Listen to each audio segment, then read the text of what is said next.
Voilà, c'est parti. Ok, alors on va commencer. Merci pour votre patience. Alors, bienvenue à tous. Alors, ce soir, nous accueillons Monsieur Sylvain Antonodia. Donc, Sylvain est un chercheur à la station ornithologique de Saint-Arc depuis presque 10 ans maintenant. Il a fait un doctorat à l'Université de Lausanne en biologie. Et donc, ce soir, il va nous présenter un peu les changements des populations d'oiseaux en Suisse et que nous apprennent-ils sur l'état de la biodiversité. Donc, sans plus attendre, Sylvain. Merci. Voilà. Bonsoir à tous dans la salle d'abord. Bonsoir à tous en ligne. Vous m'entendez bien? Pierre, tu me fais un signe? Magnifique. Du coup, je vais essayer de gérer une audience en présentiel et en ligne. J'espère que ça va jouer. N'hésitez pas, si jamais, à nous faire un petit signe ou autre, si ça devait être un peu compliqué. Donc, le but de cette présentation ce soir, bon, tout d'abord, bienvenue, merci d'être venu, ça me fait plaisir de vous voir. Ça devait être en novembre dernier, on sort d'une période où on sort, pas encore totalement, mais disons, on essaye de s'adapter à cette période et du coup, c'est chouette d'être ici pour faire cette présentation. Le but de cette présentation ce soir, c'est de faire un peu une vue d'ensemble, quelques spots, parce que je ne vais pas vous faire un catalogue de toutes les espèces d'oiseaux qu'on trouve en Suisse, sur quelques phénomènes et sur ce qui se passe sur les populations d'oiseaux suisses et puis qu'est-ce que ça illustre en fait qui est derrière. Donc, je pense que vous lisez tous de temps en temps le journal, vous voyez les nouvelles, c'est difficile de rater. Le monde est en train de changer. Il a été annoncé début août que le mois de juillet dernier a été le plus chaud jamais mesuré sur Terre, donc ça c'est une illustration très claire. De manière un peu moins pour faire les gros titres, il y a le rapport du GIEC qui est sorti aussi cet été qui montre que le réchauffement du climat au niveau de la Terre est encore plus rapide que ce que les modèles disaient. Donc, on voit que ce qui est en train de se passer est rapide et c'est des changements majeurs. Évidemment, on parle beaucoup de climat, mais il y a aussi beaucoup d'autres choses qui se passent.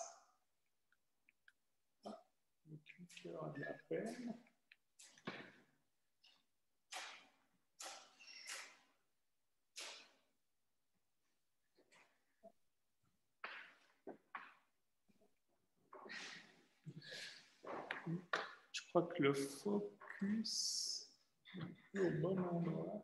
Voilà.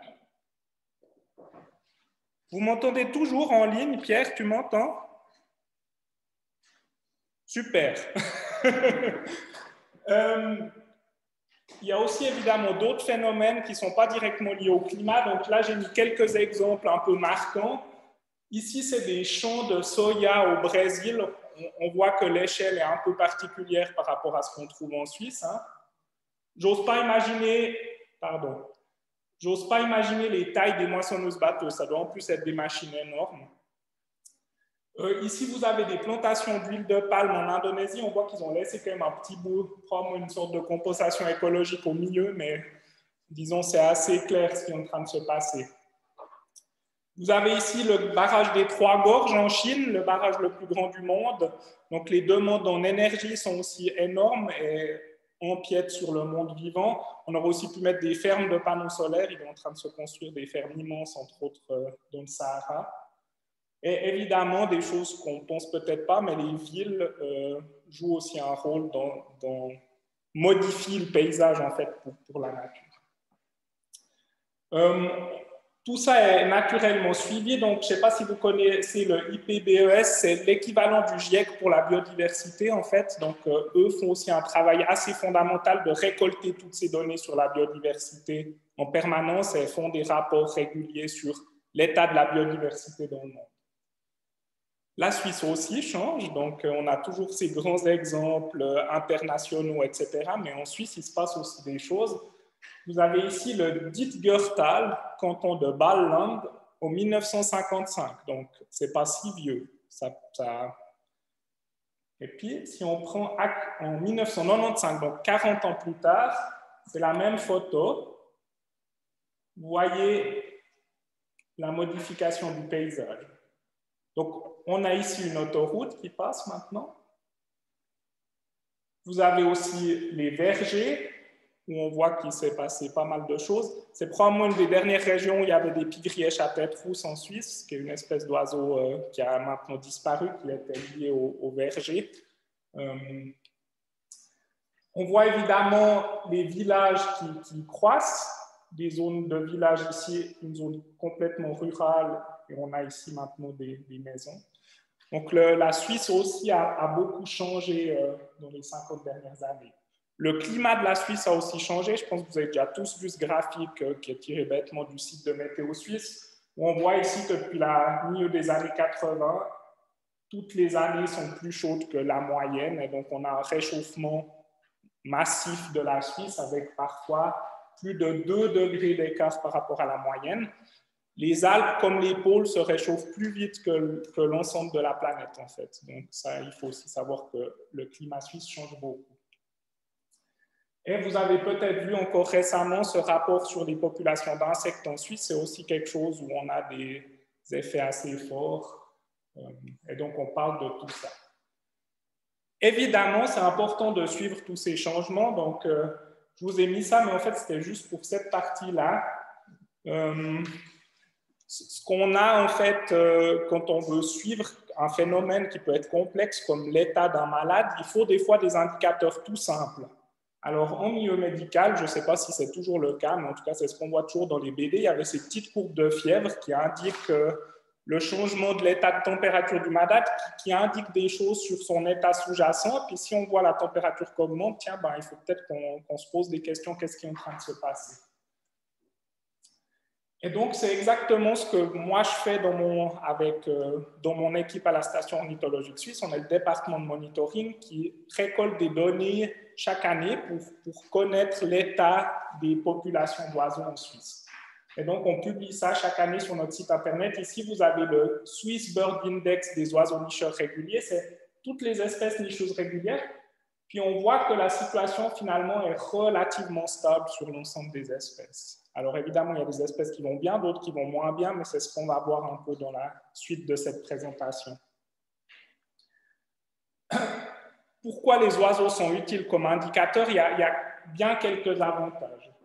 Ils sont très bien connus et puis il y a des longues séries temporelles en fait. Des atlas des oiseaux nicheurs auxquels j'ai participé, c'était mon premier projet quand je suis arrivé à la station ornithologique. On voit qu'il y en a déjà un pour les années 50 qu'on a fait après coup en fait.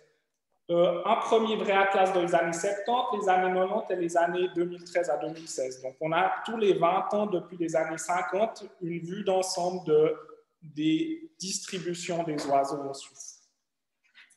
Ils sont assez faciles à compter, contrairement à d'autres groupes qui sont en général diurnes, où beaucoup d'espèces sont diurnes. Ils chantent, ça c'est assez pratique pour les compter. Et puis, il y a une diversité qui est relativement bonne, entre guillemets, c'est-à-dire qu'il y a quand même pas mal d'espèces, mais il n'y en a pas non plus, ce n'est pas des coléoptères, on a des centaines d'espèces, puis c'est difficile d'avoir une vue d'ensemble. Ce qui est aussi intéressant, c'est que les oiseaux sont populaires. Alors, ça a plusieurs avantages. Un, c'est qu'en fait, on trouve beaucoup de gens qui connaissent très bien les oiseaux et qui sont d'accord de faire du travail bénévole. Et donc, cet immense atlas des oiseaux nicheurs, dont je vais parler un peu plus tout à l'heure, a été fait essentiellement bénévolement, en fait. Ça, c'est tous les gens qui étaient là quand on a lancé le terrain de l'Atlas des oiseaux nicheurs. Donc, ce n'est pas tous ceux qui ont participé, mais on a fait un événement pour lancer cet atlas. Et déjà là, il y avait 300 personnes qui sont venues pour savoir comment on allait faire ces comptages d'oiseaux entre 2013 et 2016. Et puis, c'est aussi populaire par rapport au grand public. Donc, pour communiquer, c'est quelque chose qui, en général, marche assez bien. On arrive assez bien à montrer les oiseaux aux gens. Pardon. Ils occupent tous les milieux. Donc là, on a un moineau domestique en ville, un aigle royal en montagne, un râle d'eau qui serait dans un milieu marécageux, un pic noir pour la forêt et une alouette des champs pour le milieu agricole. Et puis, ils sont assez hauts dans les réseaux trophiques et donc ils sont assez sensibles aux changements. Je vous ai mis un faucon pèlerin. Je ne sais pas si vous connaissez tous l'histoire du faucon pèlerin en Suisse et en Europe, mais c'est une espèce qui, dans les années 60 a presque disparu de Suisse, en fait, essentiellement par empoisonnement par les organochlorés, les pesticides organochlorés, entre autres le DDT. Et en fait, ces pesticides organochlorés rendaient la coquille des œufs beaucoup plus fragile et fiable, et les oiseaux n'arrivaient plus à pondre des œufs qui éclosent, en fait. Les œufs se cassaient avant. Et donc, on a vu une chute massive des populations dans les années 60, 70. Ces pesticides ont été interdits et actuellement, on a des populations qui sont revenues au niveau qu'on avait avant ces pesticides-là. Donc, aussi quand même des success stories de choses qu'on a changées et qui fonctionnent en fait.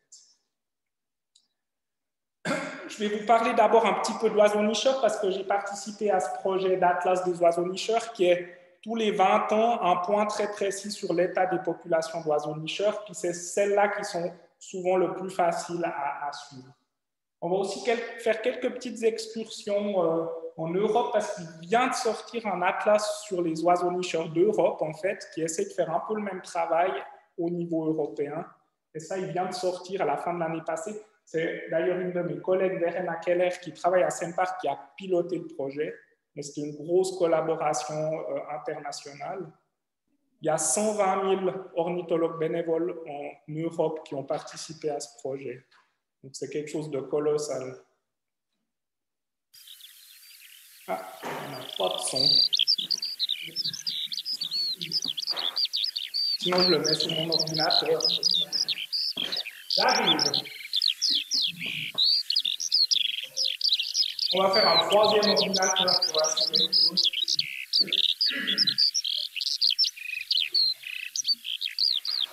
Ça marche le son, ça change.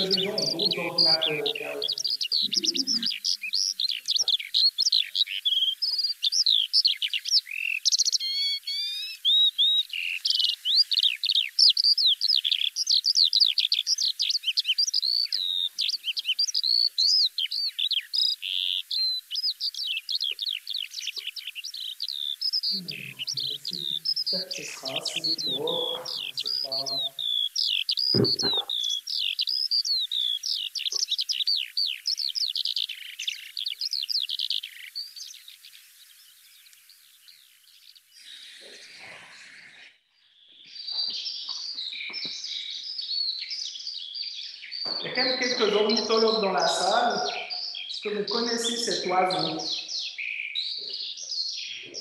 On entend quelque chose? Oui. On pourrait mettre le milieu, ça aide un peu des fois avec dans le noir, comme ça c'est difficile. Elle serait peut-être ici ou là. C'est effectivement une alouette des champs. Oui. Et donc ici, c'est la même zone. Hein. Ça, c'est un carré kilométrique que je recense chaque année pour justement le suivi de ces populations d'oiseaux nicheurs. C'est un carré qui est situé à Yvonand.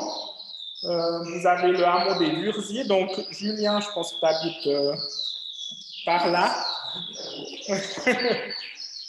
Et puis, donc, ce carré est recensé chaque année. Vous voyez ici ces trois couleurs, c'est parce qu'on va 3 fois sur le terrain, en fait. Et puis, chacun de ces plus, c'est une alouette chanteuse, en fait. Et puis, ce que j'ai fait en gris, là, à la fin, c'est des territoires. Donc, on a estimé, c'est un carré qui fait 1 km sur 1. Et on a estimé à 1, 2, 3, 4, 5, 6, 7, 8, 9, 10 alouettes dans ce kilomètre carré. Je ne sais plus en quelle année c'était, mais je pense que c'était l'année passée, en fait, bêtement. Ou peut-être même cette année, parce que je suis étonnamment tôt dans mes analyses. Voilà. Donc, l'alouette des champs, une espèce typique du milieu agricole, que vous connaissez tous au moins pour toutes les chansons, les choses populaires. Avec ces données de recensement dans ces carrés kilométriques, on arrive à faire des tout beaux modèles statistiques qu'on a fait dans la classe des oiseaux nicheurs. Et puis, ça donne ça, en fait. Donc, ici, vous avez 0 territoire par kilomètre carré jusqu'au rouge foncé qui serait 21 territoires par kilomètre carré. Donc, avec mes 8 territoires, on se situe déjà dans du orange, ce qui est déjà assez intéressant. Et puis, on voit ici que le canton de Vaud est vraiment un hotspot à Alouette des Champs, en fait, actuellement, en tout cas en 2013-2016. On peut repérer quelques autres zones. Vous avez ici le Val de Rue, le plateau de Diès, la Champagne-Genevoise, des jolies zones du Clet-Gau dans le canton de Chafouz. Mais disons, le centre de la distribution est dans le canton de Vaud. Là, vous avez la comparaison des alouettes des champs entre 2013-2016 et 20 ans avant, en 93-96, en dernier atlas. Et puis donc ici, vous avez 0, donc ça voudrait dire pas de changement. Si c'est vert, c'est plus 5 territoires par kilomètre carré, entre plus 2 et plus 5. Et puis si c'est rouge, c'est entre moins 2 et moins 5, comparé évidemment aux 10, 15, 21 qui a... Pardon. Et puis donc, ce qu'on voit, c'est qu'il y a d'immenses zones plutôt rouges, en fait. C'est une espèce qui est plutôt en forte baisse. Entre autres, dans toutes ces zones où la densité était déjà assez faible au dernier atlas, il y a encore des zones du canton de Vaud où elle est plutôt en augmentation. Donc, la situation est vraiment encore pas trop mal dans le canton de Vaud, mais le canton de Vaud a une responsabilité vraiment fondamentale pour l'alouette des champs, à mon avis. Si on regarde ces indices, donc vous avez ici les années de 1990 à 2016, je pense, parce que c'était pendant l'Atlas. On voit qu'on a perdu à peu près la moitié des alouettes entre les deux derniers atlas. Donc, une des espèces les plus communes du milieu agricole, une perte de 50%. Puis, ce qu'il faut savoir, c'est que l'intensification de l'agriculture s'est déjà passée avant les années 90. Donc, on en a déjà certainement perdu beaucoup entre les années 50 et les années 90. Donc, c'est des changements massifs d'état de population qu'il ne faut vraiment pas négliger. Est-ce que, bon, la photo n'est pas super nette, mais c'est des mouches. Dans le cornet, est-ce que vous avez une idée de ce que c'est ces mouches? C'est ce qu'il faut à un couple d'hirondelles pour élever une nichée une année. 1 kilo de mouches. Et donc, on voit qu'il faut trouver quand même pas mal de nourriture. Et donc, là, on a fait des comparaisons entre les différents milieux, en fait. Donc, vous avez 4 espèces qui sont un peu typiques de différents milieux. Et puis, donc, ici, vous avez des espèces rurales, donc de milieux agricoles, mais qui mangent de tout, en fait, pas que des insectes, un régime mixte. Vous aviez le bruant jaune, qui est une de ces espèces.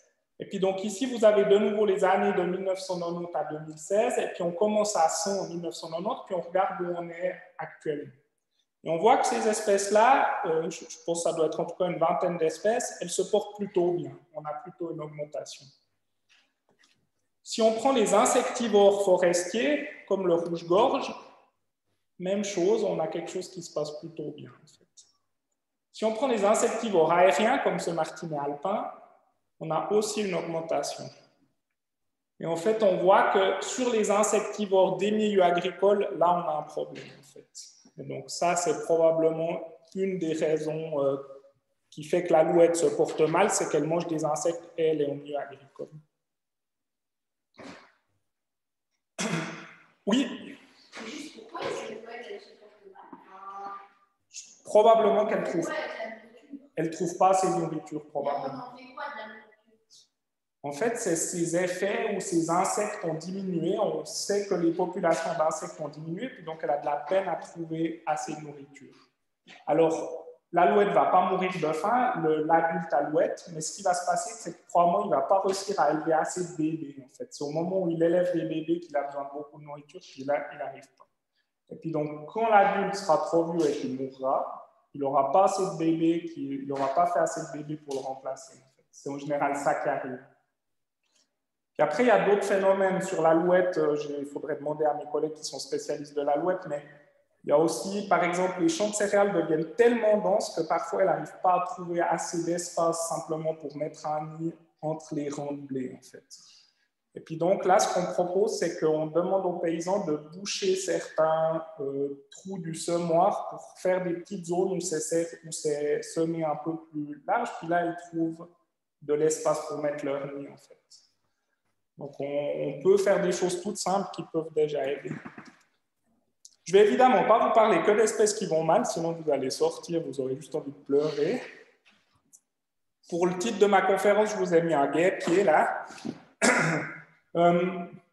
Ça, c'est vraiment un exemple totalement contraire où on a l'installation du guêpier. La première nidification de guêpier en Suisse, c'est en 1991. Donc, c'est quelque chose de tout récent.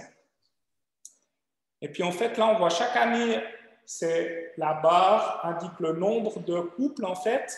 Les couleurs indiquent différents cantons. Ah, je vous ai mis un peu en allemand, c'est sympa ça. C'est une collègue qui avait fait une publication pour un journal allemand, c'est pour ça que j'ai pris celui-là. Puis on voit qu'ici, on est déjà presque à 200 couples de guêpiers. Alors, ce n'est pas des populations monstrueuses, mais disons c'est un changement qui est massif par rapport à ce qu'on a. Et puis, la tendance est assez claire. Puis, la ligne bleue, c'est le nombre de colonies. Donc, on voit qu'on a déjà une trentaine de colonies de guêpiers en Suisse.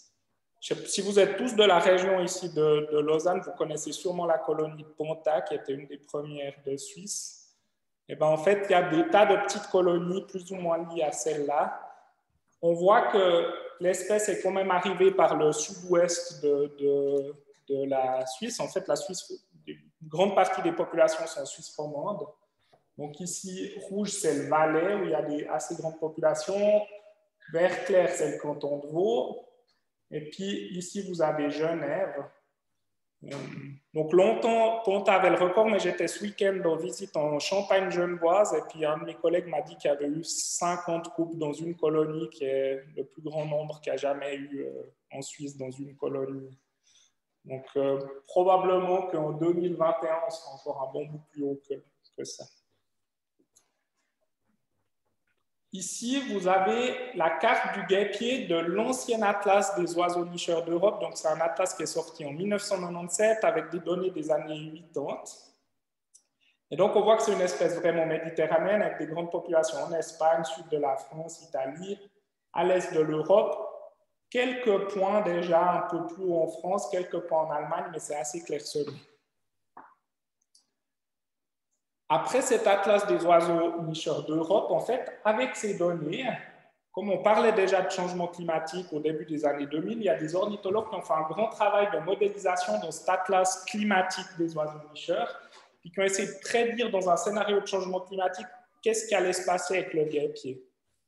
Et puis leur prédiction pour la fin du 21e siècle, en fait, donc des prédictions assez loin, dans les scénarios climatiques du début des années 2000, prédisait une augmentation massive du guêpier dans le nord de l'Europe. Du coup, vu qu'on est 20 ans plus tard, on peut aller voir qu'est-ce qui s'est vraiment passé ensuite.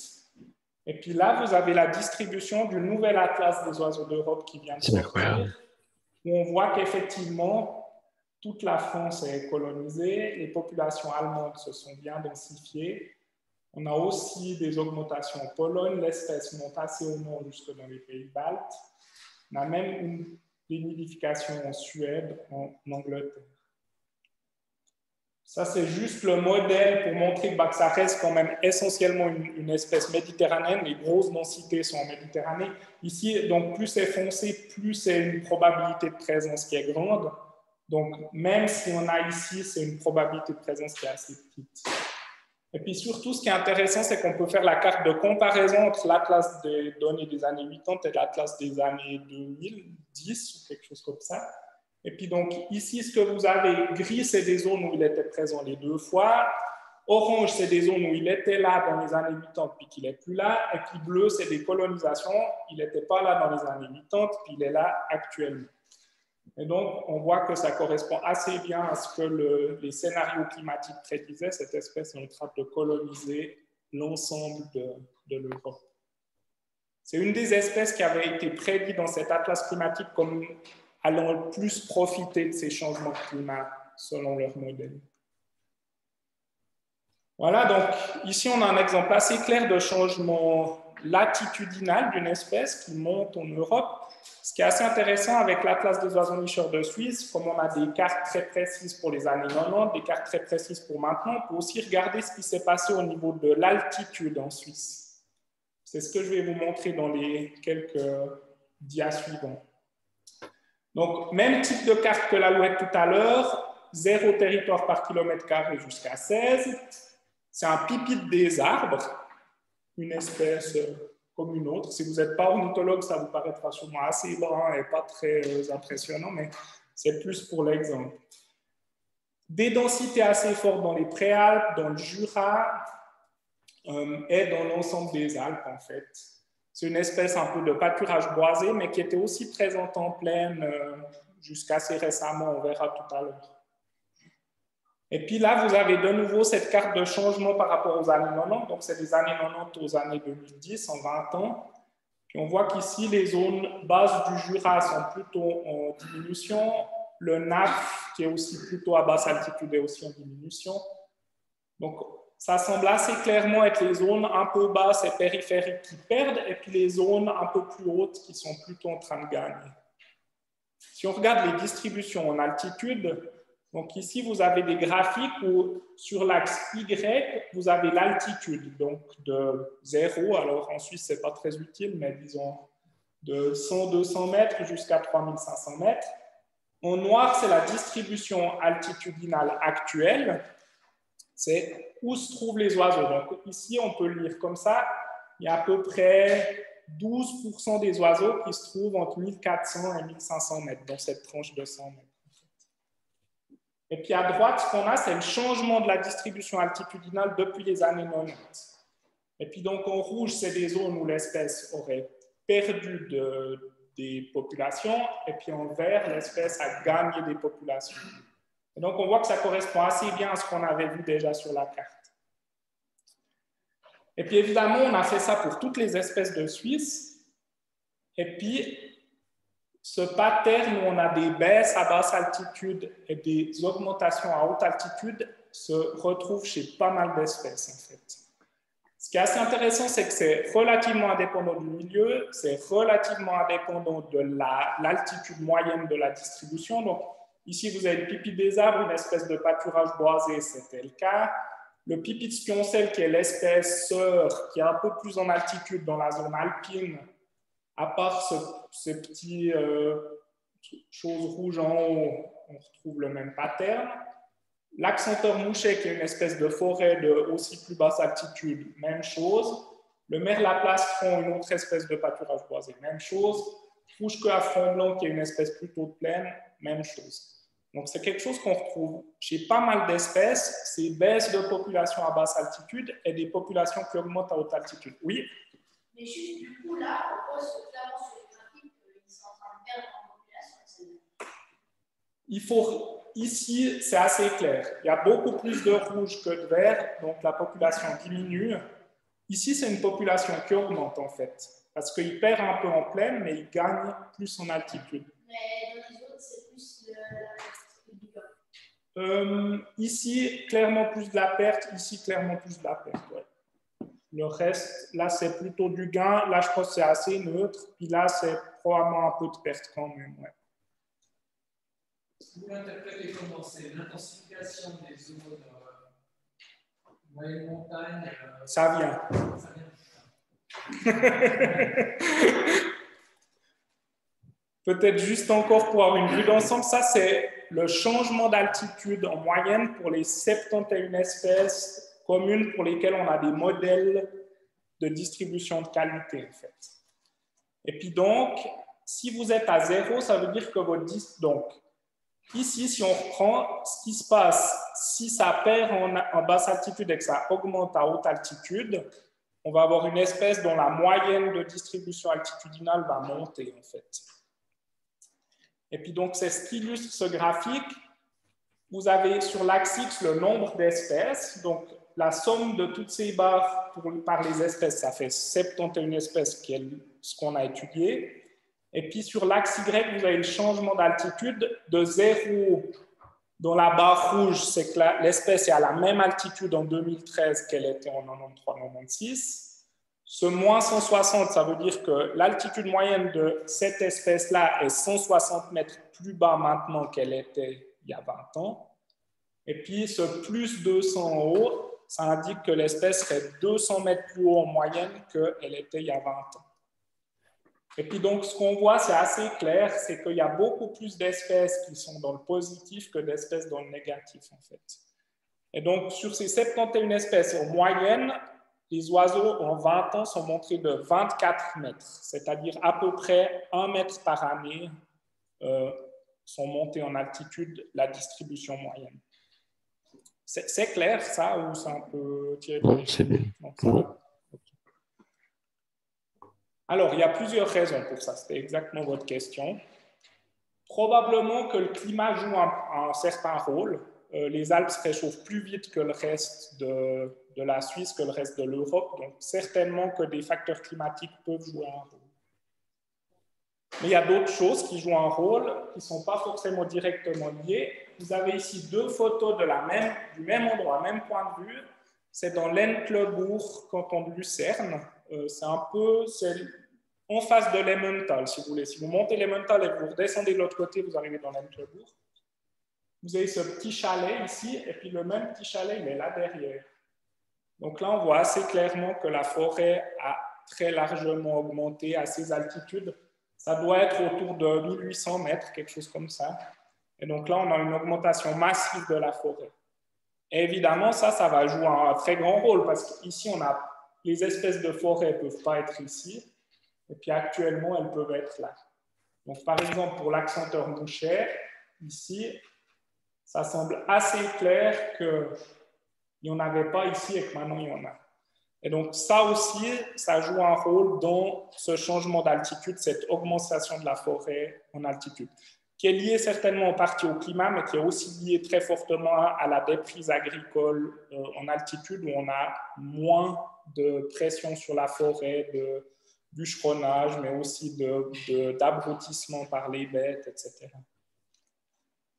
Ici, c'est juste pour mettre ça dans un graphique, c'est par tranche d'altitude l'augmentation de la forêt en hectares au niveau suisse. Et donc, on voit que dans les tranches 1800, 2000 mètres, 2000, 2200 mètres, on a une augmentation massive de la couverture forestière qui joue évidemment un rôle sur ces populations d'oiseaux de forêt. Ça explique peut-être l'augmentation en altitude de certaines espèces qui aiment la forêt. Il faut maintenant aussi expliquer la diminution en plaine.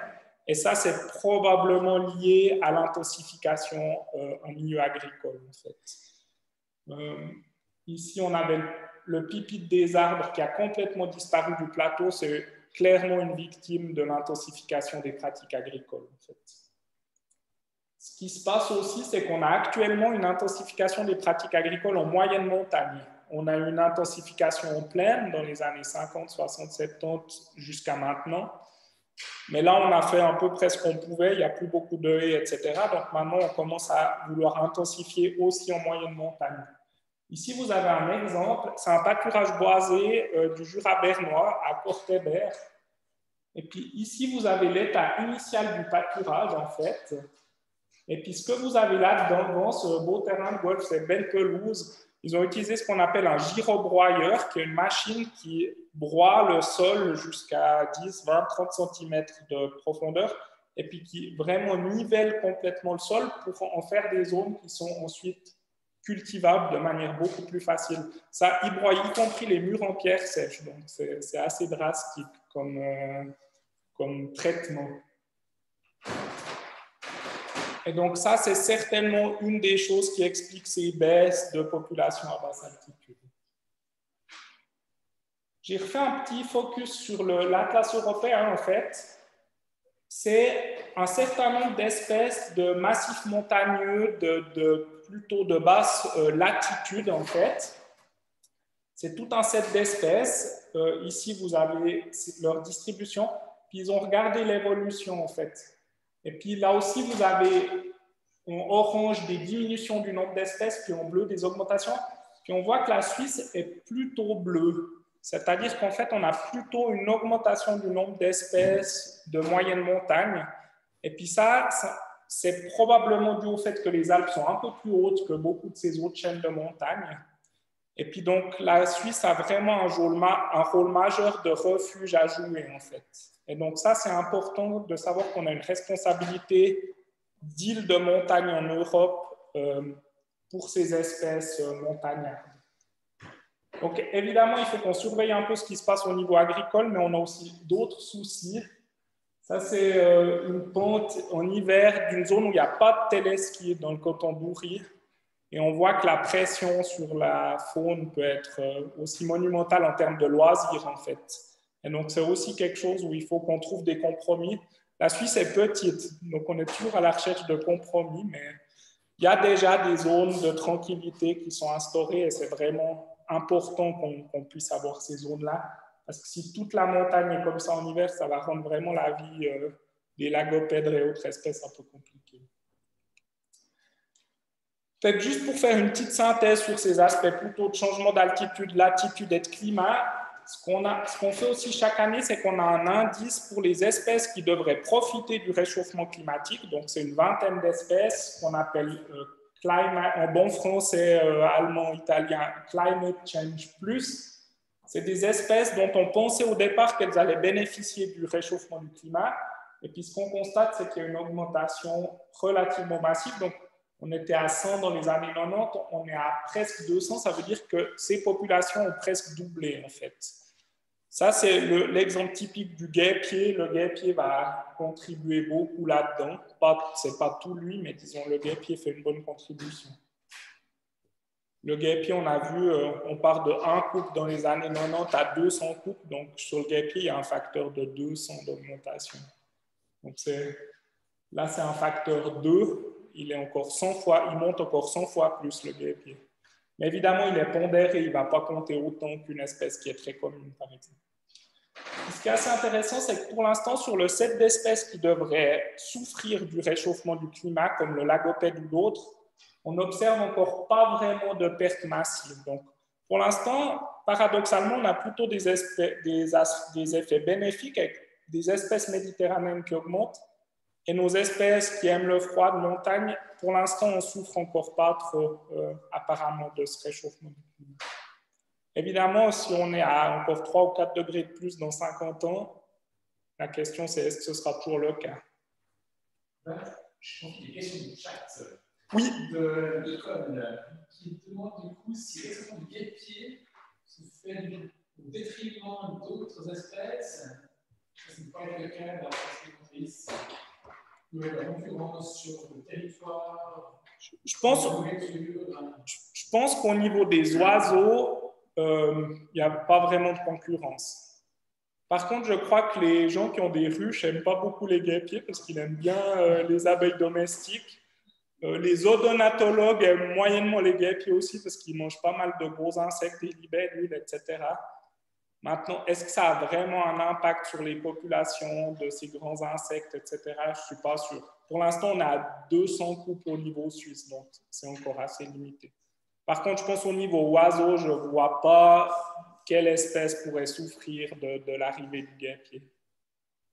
Je trouve qu'il y a une conférence du centre ornithologique de Vevey qui présentait que depuis que le guêpier était là, les populations de libellules. Ok, faut que je demande, je crois que c'est Bertrand Posselon qui a fait cette présentation, puis il faut que je lui demande, parce que j'ai jamais vu des chiffres là-dessus, mais effectivement, disons, j'ai l'impression que ça peut jouer localement. C'est vrai que si un guêpier, peut-être c'était avec la colonie de Loèche, par exemple, qui est une assez grande colonie, a des étangs de vent, sûrement pas mal de libellules, là, j'imagine que localement, ça pourrait avoir un certain impact sur les libellules. Ça se passe bien chez vous, le chat, ça joue, tout ça? Oui. Les questions posées. Il y a répéter les questions. Quand quelqu'un pose une question dans la salle. Ok, je vais faire ça alors. Ou rappelez-moi de faire ça plutôt, on va faire ça comme ça.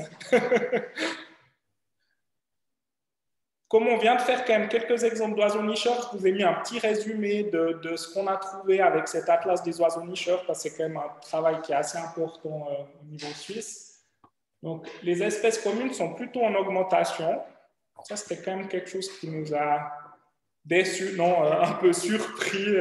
C'est vrai qu'on a toujours tendance à penser que tout va mal si on regarde les journaux, etc. En fait, si on regarde l'ensemble des espèces, la situation est stable, voire en augmentation. Ce qui se joue un peu en Suisse, c'est que vous verrez beaucoup d'articles qui disent que les oiseaux communs diminuent en Europe, mais en fait, à l'échelle européenne, ce qu'on appelle oiseaux communs, c'est en général des oiseaux de milieu agricole. Puis en fait, les oiseaux communs en Suisse, c'est plutôt des oiseaux forestiers. La Suisse est très forestière et donc, en fait, c'est plutôt les oiseaux de forêt qui augmentent et ça crée ce phénomène que les oiseaux communs en général sont en augmentation. Les espèces de forêt augmentent. la majorité des problèmes ou les problèmes majeurs se trouvent en milieu agricole, en fait, l'intensification de l'agriculture. Les effectifs des espèces de zones humides se maintiennent à un niveau bas. Il faut savoir qu'entre 1800 et maintenant, on a perdu 98% des zones humides de Suisse. Donc, c'est vraiment une perte totalement massive. Heureusement, les 2% restants sont assez bien protégés, comme par exemple la grande carissée. Et puis là, on a une stabilisation, voire une augmentation de ces espèces de marais. Mais par contre, les populations sont certainement beaucoup plus petites que ce qu'on avait il y a 2 siècles. Mais disons, elles sont suffisantes pour se maintenir, même augmenter un peu. Les migrateurs à longue distance, donc les oiseaux qui vont en Afrique, diminuent, les insectivores aussi. Les rapaces vont en général mieux, les populations de rapaces sont plutôt en augmentation. Et puis le réchauffement du climat, on a vu qu'il y a des effets, des espèces qui montent en altitude, Et puis on voit que certains projets de conservation portent leurs fruits. La huppe qui est sur la couverture de l'Atlas, on pensait vraiment que c'était une espèce qui allait disparaître, et puis on constate plutôt une dynamique positive, mais avec pas mal de mesures de pose de nichoirs, d'amélioration des conditions de vie dans les vignes, etc. Au niveau timing, on en est à quoi? On a encore un peu de temps. J'ai aussi mis quelques exemples. Souvent, on parle des oiseaux nicheurs parce que c'est ceux qu'on arrive le mieux à suivre et c'est ceux qu'on connaît le mieux. C'est là qu'on a les chiffres les plus fiables aussi. Mais je trouvais aussi intéressant de parler aussi d'espèces non nicheuses parce que la Suisse est aussi importante pour des espèces non nicheuses. Puis du coup, j'ai aussi mis quelques exemples là-dessus. Peut-être vous connaissez le site ornitho.ch. En fait, une grande partie de ce que je vais montrer, c'est bêtement des données qui arrivent par ornitho.ch et puis qu'on essaye d'analyser le mieux possible. Alors, c'est clair qu'elles ne sont pas aussi propres et structurées qu'on va sur le terrain 3 fois, qu'on fait des cartes, etc. Mais on arrive quand même à faire des choses avec ça. Un des exemples classiques, c'est les recensements d'oiseaux d'eau. C'est un des plus vieux projets de suivi sur des grandes zones géographiques au monde. On compte les oiseaux d'eau dans toute l'Europe, puis après 2 fois par année depuis 1967. Donc, c'est un très long jeu de données de très grande qualité qui permet de voir tout un tas de choses. Et puis, il y a d'abord eu, les oiseaux d'eau étaient beaucoup chassés, et puis donc les populations qui hivernaient en Suisse étaient plutôt assez faibles, et puis avec une meilleure protection, l'interdiction de la chasse, paradoxalement aussi, l'arrivée d'espèces invasives comme la moule zébrée dont ils se nourrissent ont vraiment fait exploser les populations d'eau avec des centaines de milliers d'oiseaux qui viennent passer l'hiver sur les lacs de Suisse en fait. La Suisse est en général un peu les premiers lacs qui n'étaient pas gelés en Europe et puis donc c'est là qu'ils s'arrêtaient pour venir passer l'hiver. Puis en fait, depuis les années 90, ce qu'on constate, c'est une lente érosion en fait, des effectifs. Donc, en bleu, c'est les comptages du mois de novembre à mi-novembre, puis en rouge, les comptages du mois de janvier, mais ils disent plus ou moins la même chose. On observe une lente érosion du nombre d'oiseaux qui passent l'hiver, avec quelques quand même dizaines, voire centaines de milliers d'oiseaux en moins. Actuellement, on est revenu à peu près au niveau des années 70, donc il y a une baisse qui est assez claire. C'est des espèces communes dont les populations hivernantes en Suisse baissent, le fuligule miloin, le fuligule morion, le canard colvert, la foulque et la moitrieuse. C'est les 5 espèces qui contribuent le plus à cette baisse. Alors on se dira, oh mon Dieu, qu'est-ce qui se passe avec ces populations? Mais en fait, probablement que ces oiseaux, leur population nicheuse à l'échelle du globe n'est pas en train de baisser. Ce qui se passe, en fait, c'est que vous avez ici les résultats de ces recensements d'oiseaux d'eau à l'échelle de l'Europe. Donc, vous avez ici la Suisse, la France, et puis vous avez ici la Finlande. Et puis, ce pourcentage, moins 39% en Suisse, jusqu'à plus 24 797%, c'est le changement des populations de ces espèces qui passent l'hiver dans ces pays entre les années 80 et 2010, donc en 30 ans. Et puis donc, on voit qu'on a, par exemple, le fuligule morillon, une augmentation absolument massive de la population qui passe l'hiver en Finlande.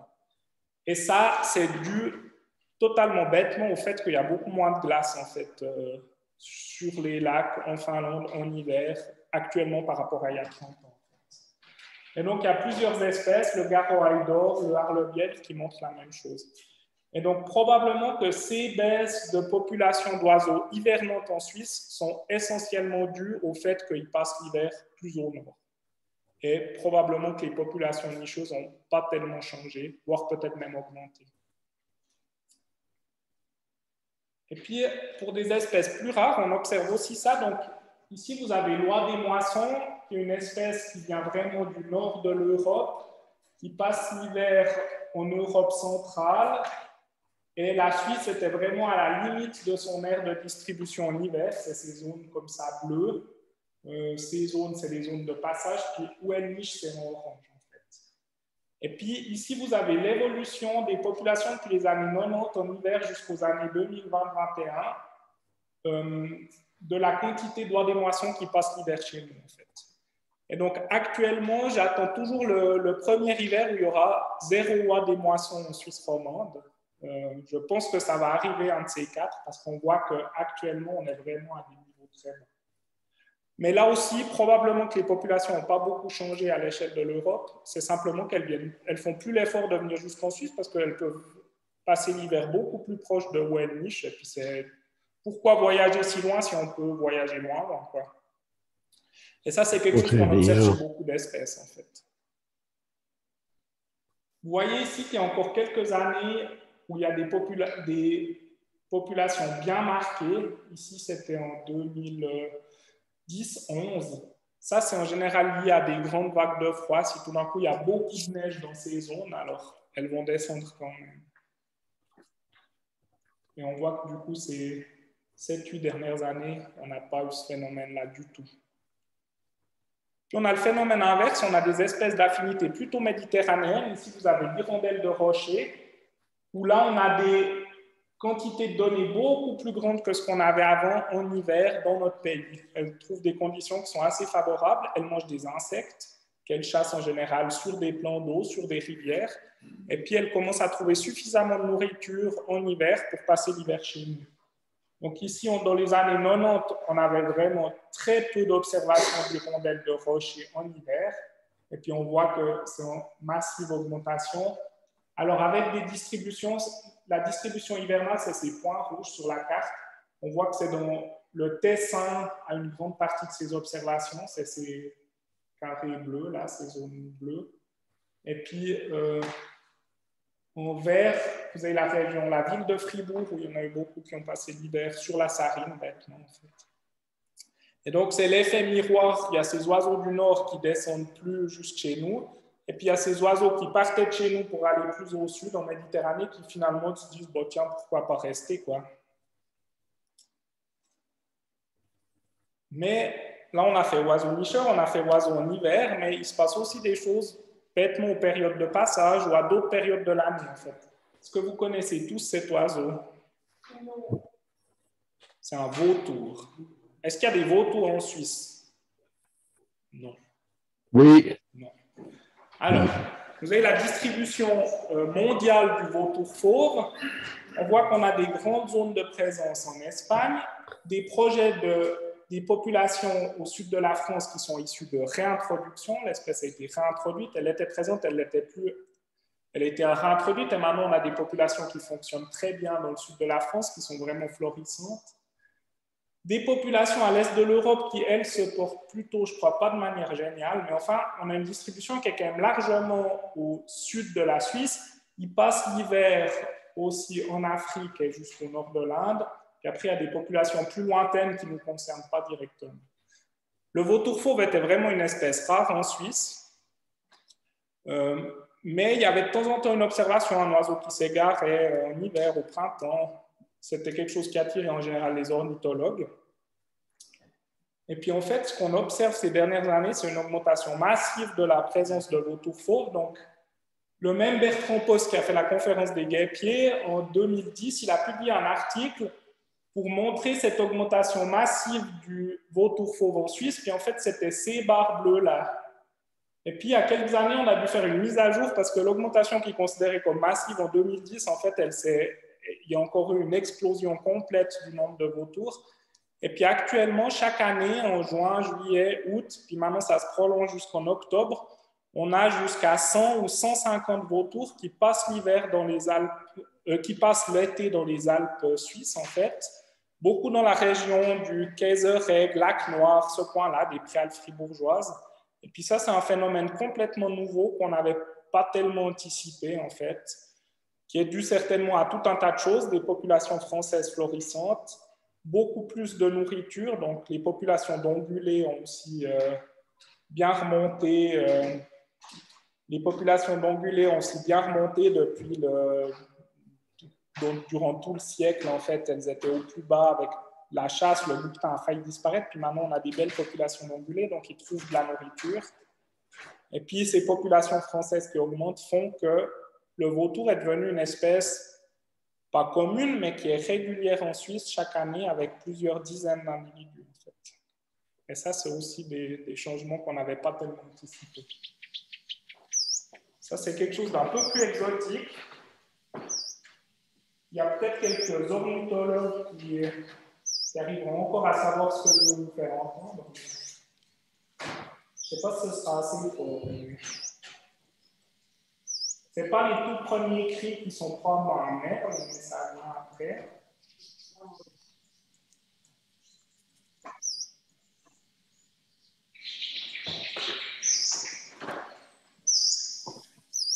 Un petit cri très aigu.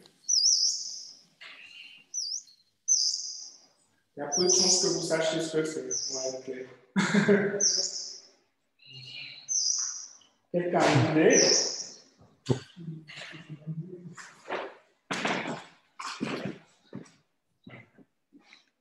Je vous montre le milieu où cet oiseau a été enregistré.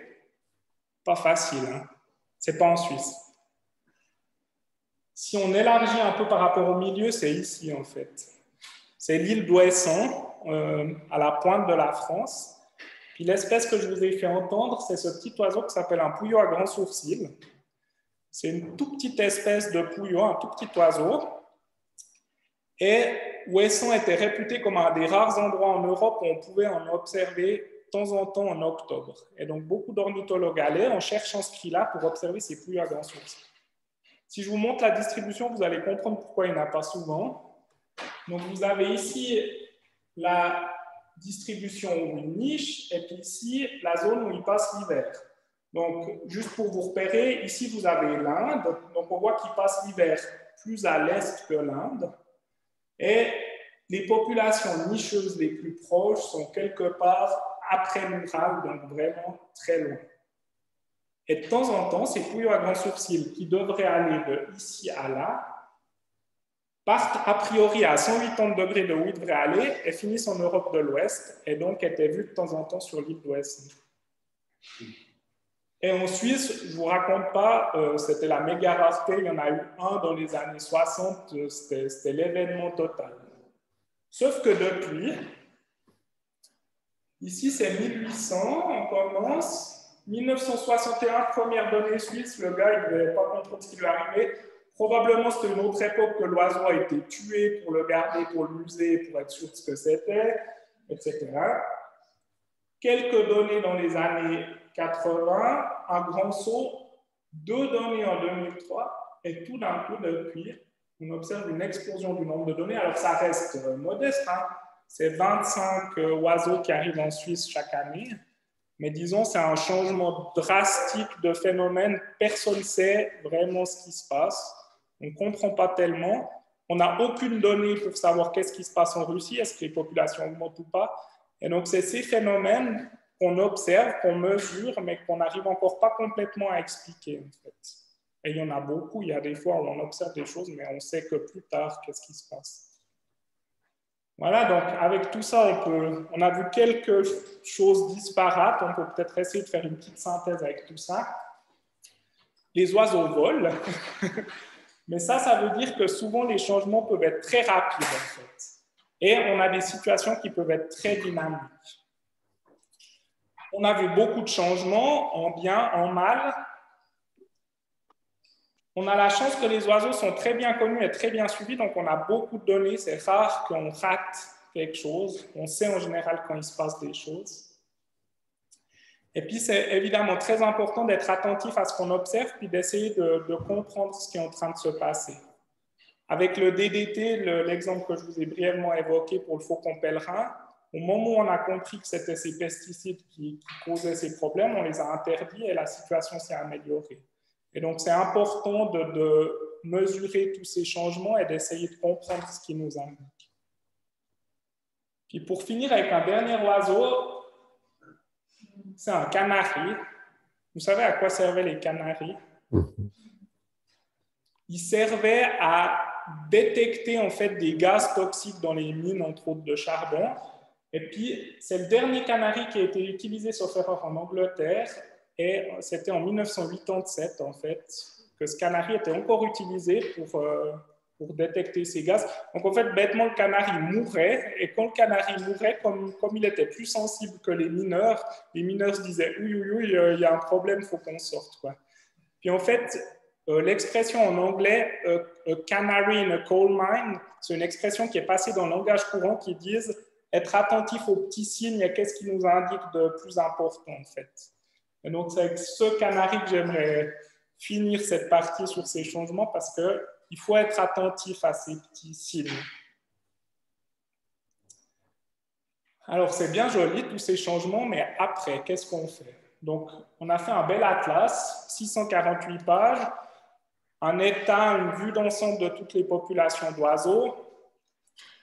Ça a une certaine valeur scientifique, on est content de savoir tout ça, mais évidemment, il faut en faire quelque chose. Donc après, on a fait encore un petit résumé de 44 pages en disant peut-être que ces 648 pages, tous les politiciens de Suisse ne les liront pas. On va faire plus court. Puis après, on s'est dit, purée, c'est encore trop grand. Donc, on a fait encore un truc de 4 pages. On s'est dit, là, on a une petite chance. Et puis, dans ces 4 pages, on a proposé 11 mesures prioritaires, en fait, pour mieux conserver et renforcer les populations d'oiseaux, en fait. Alors, je crois 4 ou 5 de ces mesures concernent le milieu agricole, mais on a essayé de proposer pour tous les milieux. Et puis donc ça, c'est quelque chose que vous trouvez sur notre site internet si vous voulez aller voir quelles sont ces mesures proposées. Mais ce n'est pas tout. Donc en fait, le but aussi de cet atlas, c'est évidemment d'en faire quelque chose, d'agir, d'utiliser ça aussi comme un poids politique en disant, regardez, on a perdu la moitié des alouettes en 20 ans. Maintenant, il faut faire quelque chose. Puis comme on a la chance à la station ornithologique suisse qu'on a beaucoup de gens qui nous soutiennent, on reçoit beaucoup d'argent en fait ces dernières années. On a vraiment reçu un legs, je crois, de 10 ou 15 millions récemment en fait. C'est dit, il faut qu'on fasse quelque chose avec cet argent. Et en fait, on vient de lancer, il y a 1 ou 2 semaines, ce projet qui s'appelle Nouvel essor pour l'avifaune, où en fait, on va utiliser une partie de cet argent pour financer des projets dans toute la Suisse, en fait. Et donc, j'ai pris quelques plaquettes. C'est rare, mais je fais de la pub pour vous donner de l'argent. Normalement, on fait de la pub pour recevoir de l'argent, mais là, c'est le contraire. Donc, j'ai pris quelques plaquettes, en fait. Alors, c'est pour des grands projets. On cherche des projets de minimum 3 hectares, en fait. Ça peut être en milieu agricole, ça peut être en forêt, ça peut être vraiment beaucoup de choses. On a revitalisé des tourbières récemment, où on a participé à la revitalisation de tourbières. Et donc, si vous avez des projets sur une assez grande surface où vous avez besoin d'un cofinancement, en fait, vous pouvez vraiment vous adresser maintenant, ces prochaines années, à la station ornithologique suisse pour obtenir de l'argent, en fait, pour ça. Parce que voilà, c'est vraiment important pour nous que les oiseaux aient une Suisse meilleure pour eux, en fait. Et donc, si ça vous intéresse, si vous avez des projets qui entreraient dans les critères, je vous invite à prendre ça. Sinon, vous trouvez tout sur le site internet Nouvel essor pour l'avifaune. Et voilà, avec ça, je vous remercie de votre attention.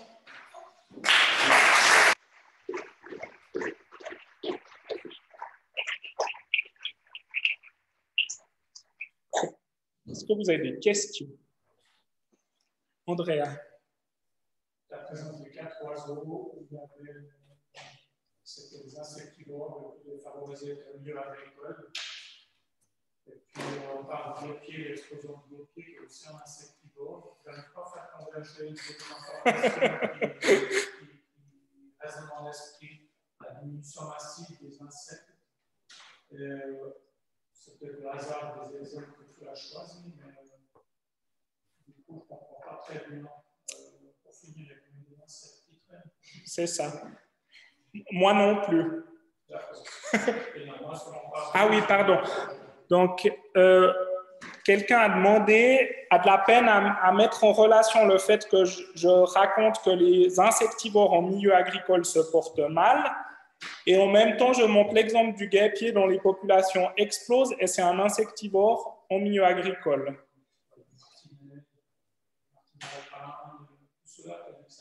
Oui. Donc, effectivement, je n'ai pas d'explication très claire et très nette par rapport à ça. Visiblement, le guêpier trouve assez de gros insectes, libellules, abeilles, bourdons, papillons en milieu agricole. Peut-être que ce n'est pas tout à fait les mêmes insectes. Peut-être qu'il bénéficie d'autres dynamiques, d'une dynamique de population tellement favorable dans le sud pour des raisons climatiques qu'il y en a quand même régulièrement qui arrivent. C'est quelque chose où je n'ai pas vraiment de réponse très claire et définitive, mais c'est quelque chose qui rentre dans l'équation, dans cette équation de la compréhension globale de ce qui est en train de se passer. Mais j'ai fait les comptes encore, pas cet été, mais l'été précédent avec mon papa, puis c'était un des trucs qu'on discutait dans la voiture. On se disait, mais comment ça se fait que tous ces insectivores en milieu agricole disparaissent et que le guêpier augmente massivement? Et on en a discuté pour un quart d'heure ou une demi-heure dans la voiture sans vraiment avoir d'explication très claire. Donc, on ne comprend pas tout. Philippe? Oui, merci. Je trouvais impressionnant la photo où on voyait le volume du kilo de bouche pour les hirondelles. Et je me pose la question, un peu de réponse à la question tout à l'heure. Est-ce que si on compare la biomasse consommée par les alouettes, par exemple, qui ont disparu, qui était consommée par ces alouettes, et ce qui est consommé par les guêpiers, même si on a des gros insectes, je pense que c'est négligeable. Donc, chez les insectes, on a deux choses. La biodiversité, mais aussi la biomasse. Ces choses. Je ne sais pas s'il y a des exemples qui font voir. C'est possible que c'est une partie de l'explication. C'est clair que les 50% d'alouettes perdues n'ont rien à voir en termes de biomasse nécessaire que les 200 coupes de guêpiers, quoi. Mais ça semble quand même vouloir dire que le guêpier trouve suffisamment de nourriture et l'alouette pas. Après, beaucoup de ces populations de guêpiers sont dans le canton de Vaud où l'alouette se porte assez bien, en fait. Donc, peut-être que la situation du canton de Vaud où le guêpier augmente massivement n'est pas trop mal comparée aux autres régions de Suisse. On a des problèmes massifs dans l'est de la Suisse, canton de Thurgovie, etc. Et c'est possible que là, le guêpier n'arrive pas à s'installer parce qu'il ne trouverait pas assez de nourriture. Donc, peut-être que c'est aussi une partie de l'explication. Oui. Moi, j'ai l'impression qu'on parle de 100% des jeux. Ils font plein d'hypothèses, et moi, je veux voir s'ils ont aussi à... Oui. Ok.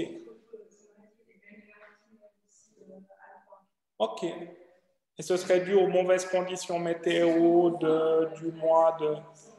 C'est sûr que on a ces grandes tendances, ces indices à long terme, mais évidemment, on observe des fluctuations massives d'effectifs d'une année à l'autre qui peuvent être dues à des conditions particulières. Je me souviens toujours d'exemple, le Roitelet UP en Scandinavie, quand il y a un hiver vraiment mauvais, c'est 98% de la population qui disparaît. Et puis en quelques années, il revient à une population normale. Donc en fait, on peut avoir ces fluctuations qui sont très importantes, puis des populations qui à long terme se maintiennent assez bien. Ce qui est plus inquiétant, c'est quand ça commence à fluctuer toujours vers le plus bas, où là, il faut se dire oui. Mais je dirais que c'est malheureusement des choses qui arrivent, des saisons où ça ne se passe pas très bien. Donc, ouais.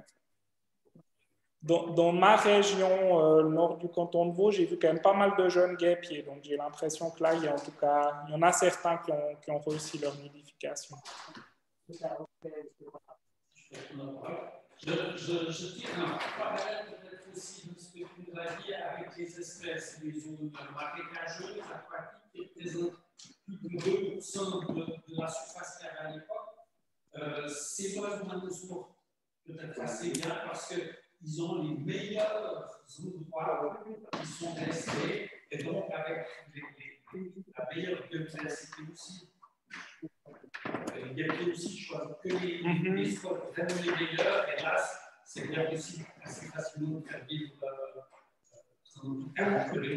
Oui, donc la question remarque, je ne sais pas si vous l'avez entendu en ligne, c'est que probablement le guêpier occupe les meilleures zones pour lui en ce moment et donc que ça se passe bien aussi pour ça pour lui. Et probablement que c'est une explication qui est tout à fait valable. Donc certainement que là où il est maintenant, c'est des zones qui lui sont déjà très favorables. Et puis peut-être bien le resteront et il arrive qu'il y a d'autres zones qui soient favorables plus tard. Est-ce qu'il y a d'autres questions ou est-ce qu'il y a des questions en ligne? Je ne sais pas si... En ligne, il y a des remerciements. Et sinon, ouais, à part ça, vous avez en cours de route quelques indications. Ce petit oiseau jaune a été peut-être vu à Jalon, apparemment. Le pouillot à grand sourcil. Voilà. Ils en ont attrapé quelques-uns. Ouais. Ravi d'avoir répondu à la question correctement sur le tour. Magnifique, bravo. J'en profite peut-être pour une dernière question. Le cas de la Louette, je ne sais pas si tu arrives à y répondre, mais il y a cette exception vaudoise. Comment est-ce que tu l'expliques? Parce qu'a priori, les gens des insectes dans le canton de Vaud, qui n'est pas très différent de ce qu'on observe ailleurs en Suisse, l'image que j'ai des grandes cultures dans le canton de Vaud, elle n'est pas beaucoup urgisante que celle qu'on peut observer ailleurs aussi. Ouais. Il faut que je répète pour Zoom. Donc la question c'est, les grandes cultures du canton de Vaud ne sont pas géniales d'un point de vue de conservation de la biodiversité. Donc comment est-ce qu'on peut expliquer que l'Alouette, ce soit l'endroit où elle se maintienne le mieux? Ce qui se passe, en fait, les grandes zones du nord-est de la Suisse où elle a beaucoup disparu, en fait, c'est plutôt des zones de pâturage, en fait, où elle était assez bien présente, puis où elle semble que maintenant, ces zones de pâturage sont trop intensives, trop engraissées pour qu'elles soient favorables à l'alouette, en fait. Et puis donc, dans le canton de Vaud, on a des types de cultures, de grandes cultures qui sont assez différentes avec la culture de céréales, blé, etc., qui, malgré le fait qu'elles soient très intensives, sont encore les zones où l'espèce se maintient mieux, en fait. Et donc là, je pense que cette différence entre ces autres zones de Suisse et le canton de Vaud, c'est vraiment une question de type de culture, en fait.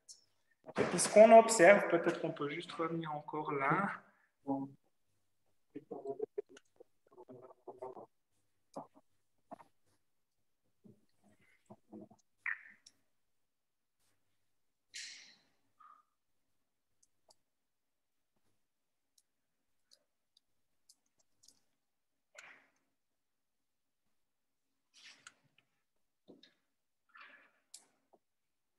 Ah tiens, il ne se passe rien du tout.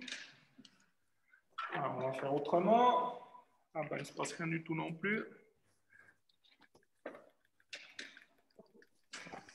Oui, réviser à l'envers très vite. Tout va y passer. Hein. Hop.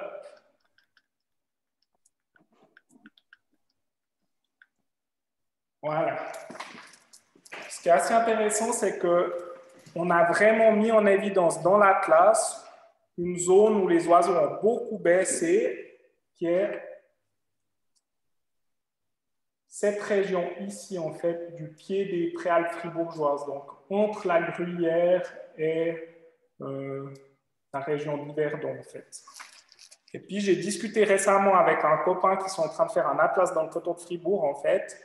Et puis, ces zones-là, c'est là qu'on produit tout ce bon lait qu'on boit ici. C'est les zones de pâturage et de vaches laitières et qui sont hyper engraissées. Il m'a dit qu'effectivement, c'est des zones qui viennent des déserts biologiques, en fait. Et je pense que ça participe, en fait, on voit qu'à cette zone-là, l'alouette a aussi pris très, très cher, en fait. Et donc, je pense que c'est vraiment une question de type de culture. Les pâturages intensifs actuels lui conviennent encore bien moins bien que les grandes cultures de blé, même assez intensives. Est-ce qu'il y a d'autres questions? Oui.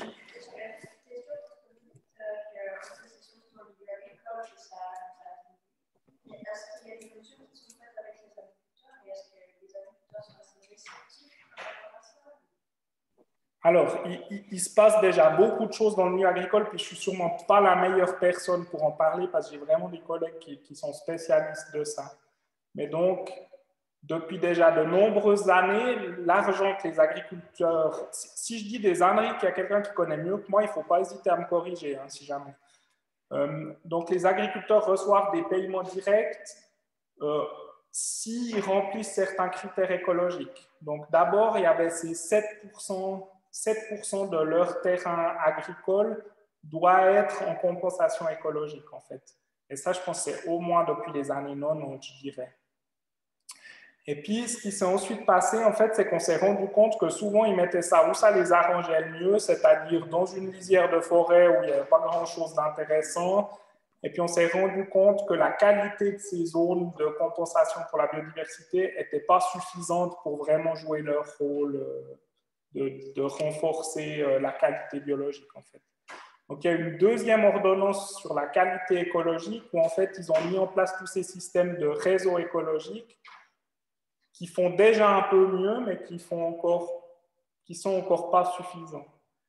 Et puis après, ces politiques agricoles, c'est des choses hyper complexes. Il y a aussi beaucoup de politiques qui rentrent là-dedans. Les agriculteurs sont aussi sous pression des prix. Donc, c'est des questions qui sont vraiment assez complexes. Et l'idée, c'est pas de dire sales agriculteurs qui fichent en l'air la biodiversité. Si on veut arriver à faire quelque chose, ça doit vraiment se jouer à un niveau plus large de la population, de pousser. On peut encourager aussi une agriculture plus respectueuse en achetant par exemple des produits labellisés, IP Suisse, des choses comme ça. Donc, chacun à son échelle peut faire quelque chose et je pense qu'il y a aussi un grand travail encore à faire sur les politiques agricoles pour que les politiques agricoles soient plus vertes parce que je pense que c'est encore pas suffisant. Enfin, ce qu'on observe, c'est que c'est pas suffisant. On refait un atlas, on voit que c'est toujours là qu'il y a des problèmes. Donc, visiblement, ça suffit pas. Il y a sympa, du coup, vous scannez toute la Suisse, ou bien vous travaillez beaucoup avec des bénévoles.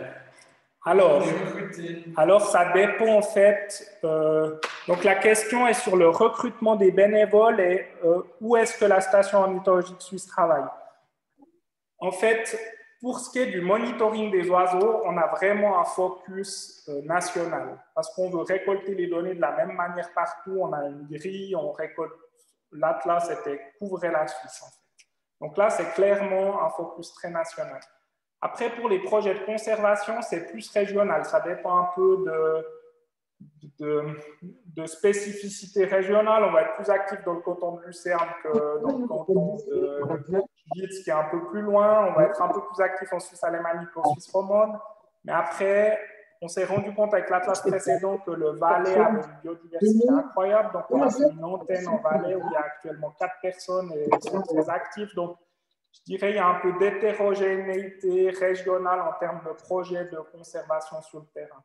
Mais par contre, la récolte des données est vraiment avec un focus national et assez homogène.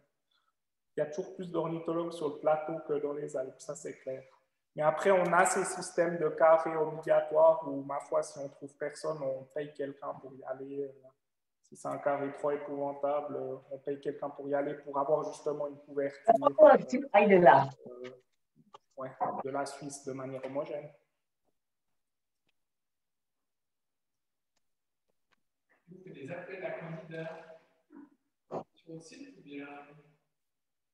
On a toute une série d'ornithologues qui collaborent de longue date avec la station ornithologique des Suisses, des gens qu'on connaît bien. La semaine dernière, on a fait la réunion des ornithologues de Suisse romande où il y avait 100 personnes, où on les connaît tous personnellement, quoi. Pendant la classe, c'était encore un peu plus de monde, c'était quelques milliers de gens. Après, ornitho.ch nous ramène du monde, en fait. Des gens découvrent qu'on peut mettre les observations là, puis si on voit qu'ils contribuent beaucoup, etc., souvent on finit par les connaître, les contacter, etc. Donc, sur le site ornitho.ch, tout un chacun peut s'inscrire et transmettre des observations. Après, c'est un site quand même à vocation scientifique, donc nous, on regarde un peu ce qui rentre, et puis le principe de base, c'est qu'on met que les oiseaux qu'on est effectivement sûr d'avoir observé, qu'on est sûr de notre identification d'espèce. Mais moyennant cette seule petite restriction qu'il faut être sûr de ce qu'on met sur le site, je dirais toute observation est bienvenue. On commence à avoir l'habitude de gérer beaucoup d'observations. Ces dernières années, c'est 2 millions d'observations d'oiseaux par année qui rentrent. Une observation étant une espèce à un endroit un jour donné.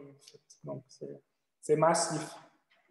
Heureusement, les ordinateurs nous aident bien quand ils n'embêtent pas pour lancer Zoom.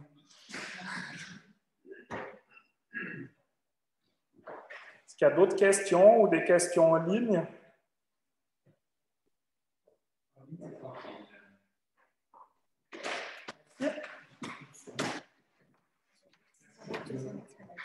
Ah oui, pardon. Alors, on peut refaire encore une fois la présentation.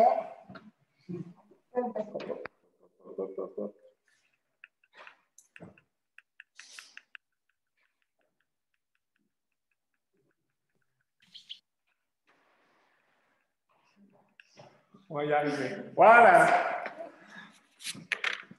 Alors, il ne me reste plus qu'à dire un tout grand merci à Sylvain pour sa présentation. Vraiment.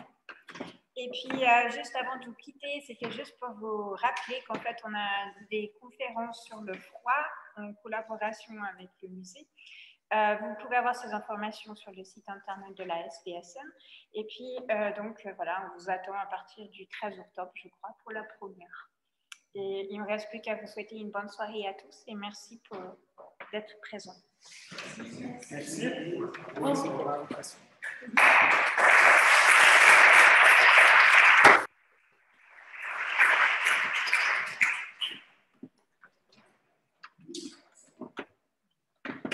Arrêtez l'enregistrement là.